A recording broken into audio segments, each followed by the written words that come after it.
Lahirnya Pancasila yang merupakan dasar negara Republik Indonesia tentunya tidak pernah lepas dari seorang sosok yang bernama Bung Karno. Pancasila lahir dari sebuah perenungan yang dilakukan oleh Bung Karno yang saat itu sedang diasingkan di Ende, Nusa Tenggara Timur. Film yang berjudul Ketika Bung di Ende, karya sutradara Viva Westi, menggambarkan mengenai gerak sosial politik yang dilakukan oleh Bung Karno dan kesadarannya akan persatuan di Indonesia Timur. Pada tahun 1934 hingga 1938, Soekarno diasingkan oleh pemerintah kolonial Belanda ke Ende, sebuah kota kecil di Nusa Tenggara Timur.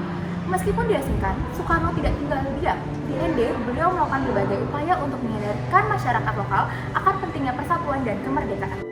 Soekarno menggunakan berbagai cara untuk menyebarkan kesadaran sosial politik, termasuk melalui kegiatan keagamaan, kesenian, dan diskusi-diskusi intelektual. Beliau sering mengadakan pertemuan di rumahnya, di mana beliau membahas tentang perlunya persatuan dan semangat kebangsaan. Pengalaman Soekarno di Ende juga berperan penting dalam merumuskan dasar negara kita, Pancasila. Interaksinya dengan masyarakat yang sangat beragam di Ende memperkaya pemikirannya tentang nilai-nilai kemanusiaan, toleransi, dan gotong royong. Inilah yang menjadi inspirasi Soekarno dalam merumuskan Pancasila yang kemudian menjadi dasar negara. Lalu bagaimana dengan nilai kesatuan? Apakah sudah ada di wilayah Indonesia bagian timur, khususnya pada masa Soekarno di Ende? Di Ende, Soekarno berhasil menanamkan nilai persatuan di kalangan masyarakat.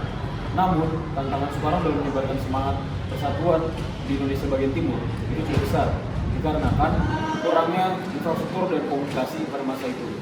Meski begitu, upaya Soekarno dalam menyebarkan persatuan tersebut merupakan salah satu fondasi penting dalam memperkuat persatuan bangsa.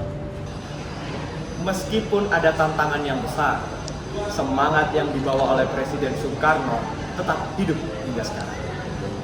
Nilai persatuan dan kebinekaan yang diusungnya terus relevan, terutama dalam menjaga keberagaman di Indonesia bagian timur. Dari perjalanan Soekarno di Ende, kita belajar bahwa persatuan adalah kunci untuk membangun bangsa yang kuat. Nilai-nilai Pancasila yang beliau rumuskan tidak hanya menjadi dasar negara, tetapi juga menjadi pedoman hidup bagi seluruh rakyat Indonesia, termasuk di wilayah Indonesia di bagian timur.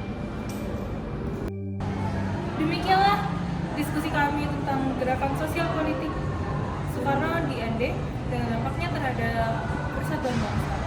Semoga nilai-nilai yang telah beliau tanamkan dapat terus kita jaga dan kembangkan.